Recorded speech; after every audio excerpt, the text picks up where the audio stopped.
जय हिंद स्टूडेंट्स, मैं हूं रवि कुमार सक्सेना। आपका अपना छोटा सा प्यारा चैनल नंबर वन क्लासेस में आपका स्वागत है। आज हम एक नए सब्जेक्ट के ऊपर चर्चा करने जा रहे हैं जिसका नाम है fundamental of electrical and electronics. ये एसबीटी बिहार का डिप्लोमा का जब नया सिलेबस जब लॉन्च किया गया, इंट्रोड्यूस किया गया, तो उसमें नया सब्जेक्ट को ऐड किया गया है जिसका नाम है fundamental of electrical and electronics.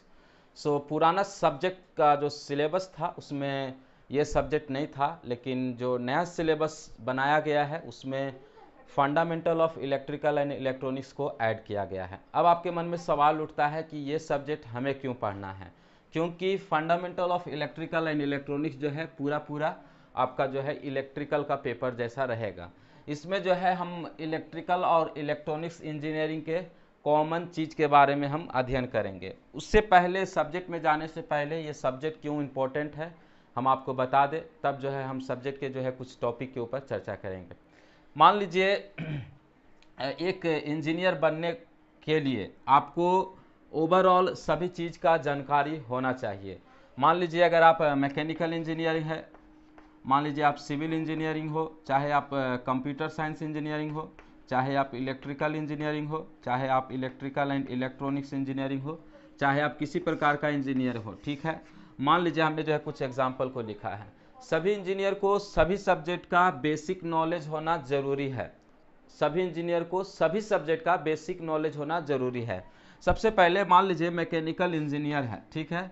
मान लीजिए मैकेनिकल इंजीनियरिंग में जो है हम ज़्यादातर जो है लोहा के बारे में बात करते हैं, गाड़ी के बारे में बात करते हैं, इन सारी चीज़ों के बारे में हम बात करते हैं। लेकिन क्या मैकेनिकल इंजीनियर बिना इलेक्ट्रिकल के मदद लिए कुछ चीज़ों को बना सकता है? ये जो है बहुत असंभव चीज़ है, क्योंकि जब कभी भी हम नए चीज़ को खोज करते हैं तो उसमें सारा डिपार्टमेंट का उसमें रोल होता है। जैसे कि मान लीजिए अगर हमें गाड़ी बनाना है तो गाड़ी के लिए हमको इलेक्ट्रिकल से भी मदद लेना पड़ेगा, कुछ आइडिया हमें जो है कंप्यूटर वालों से लेना पड़ेगा, कुछ आइडिया हमें इलेक्ट्रिकल वालों से लेना पड़ेगा, कुछ आइडिया हमें इलेक्ट्रॉनिक्स वालों से लेना पड़ेगा।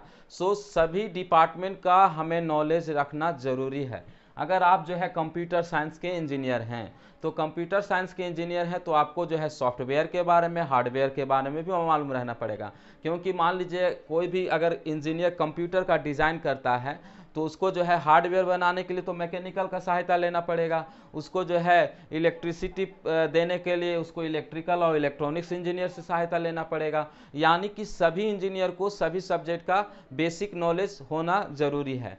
तो इस सेमेस्टर में अर्थात जो नए सिलेबस को जो डिज़ाइन किया गया है, इसीलिए इस सब्जेक्ट को फर्स्ट ईयर में ऐड किया गया है, क्योंकि फर्स्ट ईयर में कुछ पेपर जो है आपको पढ़ना ज़रूरी है।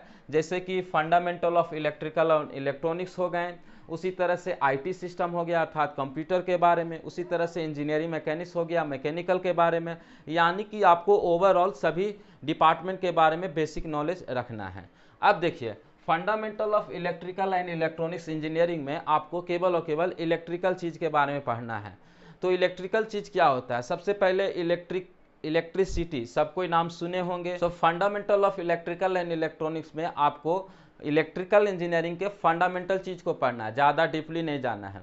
तो सबसे पहले कुछ फंडामेंटल चीज़ें होते हैं, उनको आपको समझना बहुत ज़रूरी है। जैसे कि आपको करंट मालूम होना चाहिए, वोल्टेज मालूम होना चाहिए, इलेक्ट्रिसिटी क्या होता है, इन सारी चीज़ों के बारे में आपको थोड़ा बहुत जानकारी होना चाहिए। आजकल तो इलेक्ट्रिसिटी सबको ही देखे हैं, आपके घर में बल्ब होगा, आपके घर में पंखा होगा, आपके घर में टीवी होगा, आपके घर में कूलर होगा, ये सारा चीज़ जो है इलेक्ट्रिसिटी के द्वारा चलता है। ये सारा जो है इलेक्ट्रिकल इंस्ट्रूमेंट के जो है रूप में कार्य करता है। आप मोबाइल से यूज कर रहे हैं, यानी कि वो जो है इलेक्ट्रिकल एंड इलेक्ट्रॉनिक्स का कंपोनेंट हो गया। आपके घर में टीवी है, यानी कि वो इलेक्ट्रॉनिक्स का कंपोनेंट हो गया। रेडियो यूज़ करते हैं, मतलब कि हम डेली लाइफ में जो है कई एक चीज़ को हम इलेक्ट्रिकली चीज़ को हम यूज करते हैं। फंडामेंटल चीज़ों को समझना बहुत ज़रूरी है। आज हम चर्चा करने जा रहे हैं आपका पहला यूनिट का पहला दो टॉपिक। पहला क्या है? रेजिस्टेंस, दूसरा क्या है? कैपेसिटर। रेजिस्टेंस क्या होता है? देखिए रेजिस्टेंस को समझने के लिए आप जो है मेरे साथ जो है थोड़ा सा कानों को जो है खोल लीजिएगा, थोड़ा सा दिमाग को शांत कीजिएगा, ताकि जो हम आपको अच्छी रीति से समझा पाएँ। रेजिस्टेंस का मतलब होता है प्रतिरोधक। रेजिस्टेंस का मतलब होता है प्रतिरोधक, यानी कि जो विरोध करता है उसको हम बोलते हैं रेजिस्टेंस। जो किसी भी चीज का विरोध करेगा उसको हम क्या बोलेंगे, रेजिस्टेंस बोलेंगे। अब इसको समझिएगा, इसको समझने से पहले हम एक आपको एग्जांपल देना चाहते हैं। मान लीजिए यहाँ पर एक टंकी है, ठीक है, टैंक है, ठीक है, ये जो है टैंक हो गया। अब इस टैंक से जो है यहाँ पर जो है पाइप लगा हुआ, ठीक है, यहाँ पर जो है पानी का टैंक है, इसमें जो है पानी आ रहा है, और यहाँ पर जो है एक कनेक्शन किया हुआ है, एक और जो है नीचे भी जो है कनेक्शन किया हुआ है, ठीक है। सो मान लीजिए एक और यहाँ पर भी कनेक्शन है, ठीक है। सो यहाँ पर जो है मुंह को खोला गया है। अब यहाँ से जो है पानी आ रहा है, पानी आ रहा है, ठीक है, पूरा जो है अब इस इधर से जो है फ्लो करेगा, ठीक है, इधर से फ्लो करेगा। अभी हमको अगर हम आपसे पूछें कि ये जो है पानी तो इस टंकी में भरा हुआ है, पानी जो है यहाँ पर जो है आएगा, उसके बाद यहाँ से फ्लो भी करेगा और इसमें भी फ्लो करेगा। अगर हम पूछे, मान लीजिए इसको हम 1 कर दिए, इसको हम 2 कर दिए, ठीक है, हम पूछे कि जो 1 वाला पाइप है, ध्यान ध्यान से सुनिएगा, जो 1 नंबर का जो पाइप है इसका जो है मोशन को हमको कम करना है। तो आप क्या कर सकते हैं, अगर हम इसमें जो है कुछ मान लीजिए इसमें हम पत्थर को डाल देंगे, ठीक है, उसमें पत्थर को डाल देंगे तो इसका जो है जो स्पीड है वो कम जाएगा, स्पीड जो है कम जाएगा। यानी कि ये जो है जो इस स्पीड में जो पानी का फ्लो हो रहा था उस स्पीड में नहीं हो पाएगा, क्योंकि जो है हमने जो है कुछ रोड़ा चीज को डाल दिया, अर्थात कुछ हम रेजिस्टेंस को डाल दिए, अर्थात जो है कुछ हिंडरेंस को डाल दिए। इंग्लिश के वर्ड को समझिएगा, हिंडरेंस। हिंडरेंस का मतलब होता है रुकावट, बाधा डालना, ठीक है। सो यहाँ पर जो है पत्थर के रूप में हमने जो है हिंडरेंस को डाला है, अर्थात जो है कुछ रुकावटें को डाल दिया है, जो कि पानी के फ्लो को जो है कम कर दिया। अब आपको ये समझ में आ गया। अब जो है हम इलेक्ट्रिकली रूप से समझते हैं। रेजिस्टेंस क्या है? Resistance is the hindrance to flow of electron in a material. देखिए, हिंड्रेंस का मतलब होता है बाधा, यानी कि मान लीजिए कोई भी सर्किट में जो है अगर इलेक्ट्रिसिटी अर्थात इलेक्ट्रॉन जो है अगर फ्लो कर रहा है तो रेजिस्टेंस अगर हम कहीं पर लगा देते हैं, ध्यान से सुनिएगा, अगर हम रेजिस्टेंस कहीं पर लगा दें, मान लीजिए यहाँ पर जो है हम रेजिस्टेंस को लगा दें, तो ये जो है फ्लो को जो है थोड़ा सा जो है कम कर देगा, फ्लो को क्या करेगा, कम कर देगा। यानी कि resistance is the hindrance, hindrance का मतलब होता है रुकावट to flow of electron. Flow of electron का मतलब, इलेक्ट्रॉन का फ्लो करने का मतलब जो करंट जो किसी भी सर्किट में बह रहा है उसकी जो है फ्लो को जो है बाधा करता है अर्थात रुकावट करता है। यानी कि जहां जिस जगह पर हमको इलेक्ट्रॉन का फ्लो को अगर कम करना है अर्थात करंट का जो प्रभाव हो रहा है अगर उसको हमको कम करना है तो हमें वहां पर रेजिस्टेंस लगाना पड़ेगा। ध्यान से सुनिएगा मेरे प्रिय छात्रों, हम आपको ठेठ लैंग्वेज में समझा रहे हैं, आपके आम भाषा में समझा रहे हैं ताकि आपको अच्छी रीति से समझ में आ जाए। यानी कि रेजिस्टेंस का क्या काम है? रेजिस्टेंस का काम है करंट के फ्लो को बाधा देना अर्थात उसको रुकावट पहुंचाना अर्थात उसको कम करना। ठीक है, अब ध्यान से सुनिएगा, रेजिस्टेंस का काम है अगर किसी भी सर्किट में करंट फ्लो हो रहा है तो उसको जो है फ्लो को कम करना, उसको रेजिस्टेंस हम कहते हैं। जैसे कि मान लीजिए यहाँ पर जो है हमने पत्थर डाल दिया था तो पत्थर जो है यहाँ पर जो है रेजिस्टेंस का काम कर रहा था, पानी के फ्लो को जो है कम कर दिया। उसी तरह से इलेक्ट्रिक जो फ्लो हो रहा है अर्थात करंट जो फ्लो हो रहा है उसको कम करने के लिए हम रेजिस्टेंस को लगाते हैं। कहीं कहीं पे जो है हमें रेजिस्टेंस जो है काफ़ी ज़रूरत वाला चीज़ है। यानी कि ये नहीं कि रेजिस्टेंस जो है हमारा दुश्मन है, इलेक्ट्रिक का जो है दुश्मन है, क्योंकि कई एक बार जो है हमें करंट को फ्लो को जो है हमको कम मात्रा में चाहिए तो वहाँ पर हम रेजिस्टेंस को लगाएंगे। ध्यान से सुनिएगा, जहाँ पर हमें करंट की सप्लाई का जो मात्रा है उसको अगर हमें कम करना है तो हम वहाँ पर रेजिस्टेंस को लगाएंगे, अर्थात फ्लो ऑफ इलेक्ट्रॉन को अगर कम करना है तो हम रेजिस्टेंस का यूज करेंगे। रेजिस्टेंस का जो यूनिट होता है ओम होता है। ठीक है, क्या होता है? ओम होता है, OHM। ओम जो है एक साइंटिस्ट का नाम था, उसके रिस्पेक्ट में जो हम ओम बोलते हैं। ठीक है, और ओम का जो है इस तरह से सिंबल है। ठीक है, अब दूसरी बात हम आते हैं कैपेसिटर। अब कैपेसिटर क्या होता है उसको समझेंगे। ठीक है, आपको रेजिस्टेंस समझ में आ गया, अब हम कैपेसिटर के ऊपर डिस्कस करते हैं कैपेसिटर क्या होता है।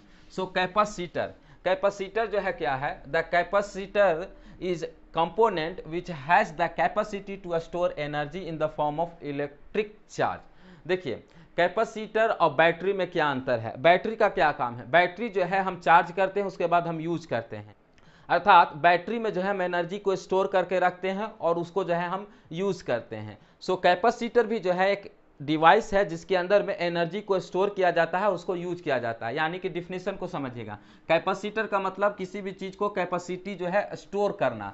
The capacitor is a component which has the capacity to store energy in the form of electric charge. यानी कि कैपेसिटर एक ऐसा डिवाइस है जहां पर हम इलेक्ट्रिक चार्ज को अर्थात इलेक्ट्रिक चार्ज को हम वहां पर स्टोर कर सकते हैं, अर्थात हम जमा कर सकते हैं। अब आपके मन में सवाल उठता है सर बैटरी भी तो वही काम करता है, क्योंकि मान लीजिए बैटरी में हम जो है उसको इलेक्ट्रिक चार्ज को अगर हम स्टोर कर दिए और जब हम चाहें उसको यूज कर सकते हैं। लेकिन कैपेसिटर और बैटरी में क्या अंतर है उसको समझने के लिए आप कोशिश कीजिएगा, ठीक है। देखिए मान लीजिए यहाँ पर जो है पानी है, ठीक है, यहाँ पर जो है पूरा जो है ये पानी है, ये पूरा जो है पानी भरा हुआ है और ये जो है आपका बांध है, ठीक है, और इसमें जो है पानी है। अब जो है इस बांध को जो है हमको पानी को निकालने का अलग अलग तरीका है। जैसे कि मान लीजिए यहाँ पर फाटक लगा हुआ है, ठीक है, ये दूसरा फाटक हो गया, तीसरा फाटक हो गया, चौथा फाटक हो गया।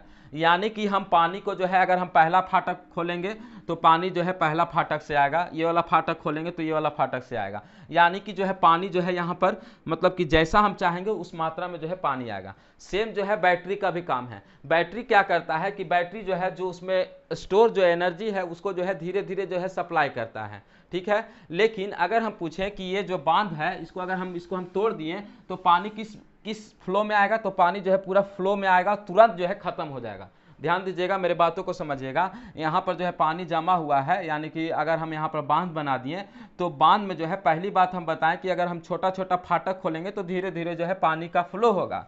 लेकिन अगर हम इस फाटक को ही तोड़ दें अर्थात इस बांध को ही तोड़ दो तो एक ही बार जो है डायरेक्ट जो है पानी नीचे आ जाएगा, अर्थात जो है जो पानी का जो फ्लो होगा वो जो है ज़्यादा होगा। तो कैपेसिटर का क्या काम है, कैपेसिटर जो है सबसे पहले तो ये एनर्जी को स्टोर करता है, ठीक है, अर्थात इलेक्ट्रिकल एनर्जी को स्टोर करता है और जब कभी हमको ज़रूरत होता है तो वो जो है हमें सप्लाई के रूप में देता है। लेकिन कैपेसिटर और बैटरी में क्या अंतर है, बैटरी का भी वही काम है एनर्जी को स्टोर करना, लेकिन दोनों में डिफरेंस क्या है उसको समझने की कोशिश कीजिएगा। बैटरी में क्या होता है कि एनर्जी जो है धीरे धीरे जो है हम खत्म करते हैं, जैसे कि जो है एक बैग जो है सडनली जो है खत्म नहीं होता है, जिस तरह से हम आपको एग्जांपल के द्वारा समझाएं। लेकिन कैपेसिटर में क्या होता है, कैपेसिटर में जो है जो फ्लो होता है वो जो है अधिक होता है, अर्थात जो है वो अधिक मात्रा में होता है, उसका टाइम जो है बहुत कम होता है। जैसे देखिए अगर हम इस बांध को तोड़ देंगे तो पानी तुरंत न चल जाएगा, उसी तरह से कैपेसिटर है। कैपेसिटर में जो है जरूर पानी तो हम स्टोर करके रखे हैं, वो पानी जो है डायरेक्ट चल जाएगा यानी कि तुरंत गिरेगा। तो कैपेसिटर जो है एनर्जी को स्टोर करता है, उसको जो है तुरंत जो है फ्लो कर देता है। जैसे कि मान लीजिए किसी को जो है अगर शॉक देना रहता है, था मान लीजिए किसी को जो है झटका देना रहता है तो हम देखते हैं कि डॉक्टर जो है उसको यूज करता है, मान लीजिए छाती में ऐसे लगाकर जो है उसको यूज करता है, तो वहाँ पर जो हम कैपेसिटर का यूज करते हैं, ठीक है। यानी कि कैपेसिटर जो है वहाँ पर हम यूज करते हैं। कैपेसिटर को अगर हम जब हम उसको दबाते हैं यानी कि जब कैपेसिटर ऑन होता है तो जो है झटका से जो है वो जो है करंट को फ्लो करता है, जिसके वजह से जो है झटका लगता है, यानी कि शॉक देने में हम वहाँ पर कैपेसिटर का यूज करते हैं। उसी तरह से मोबाइल में समझने की कोशिश कीजिएगा। मोबाइल में जो है आपका टॉर्च लाइट होगा और फ्लैश लाइट होगा। तो टॉर्च लाइट क्या होता है कि जब हम टॉर्च जलाते हैं तो जो है रोशनी देता है, लेकिन जब हम कैमरा को ऑन करते हैं उस समय जब फ्लैश जलता है तो तुरंत जो है फ्लैश करता है, उसके बाद बुझ जाता है। यानी कि जब हम फोटो खींचते हैं उस समय जो फ्लैश जलता है वो जो है कैपेसिटर के रूप में जो है काम करता है, अर्थात जो है वो तुरंत जो है सडन जो है मिनी सेकेंड में माइक्रो सेकेंड में जो है यानी कि उस टाइम जो है एनर्जी को फ्लो करता है और डायरेक्ट जो है एक बैग जो है फ्लैश को जो है शो करता है। लेकिन जब हम टॉर्च यूज करते हैं तो वो जो है बैटरी के रूप में यूज होता है। तो बैटरी और कैपेसिटर में आपको अंतर समझ में आ गया। दोनों का काम है एनर्जी को स्टोर करना, लेकिन दोनों का जो फ्लो का जो मेथड है वो अलग अलग है। तो आज के वीडियो लेक्चर में हमने आपको बताया कि रेजिस्टेंस क्या होता है, कैपेसिटर क्या होता है। सो अगले वीडियो लेक्चर में हम फंडामेंटल ऑफ इलेक्ट्रिकल और इलेक्ट्रॉनिक्स इंजीनियरिंग का नए टॉपिक के साथ आएंगे। तब तक के लिए हम विदा लेते हैं। जय हिंद, वंदे मातरम।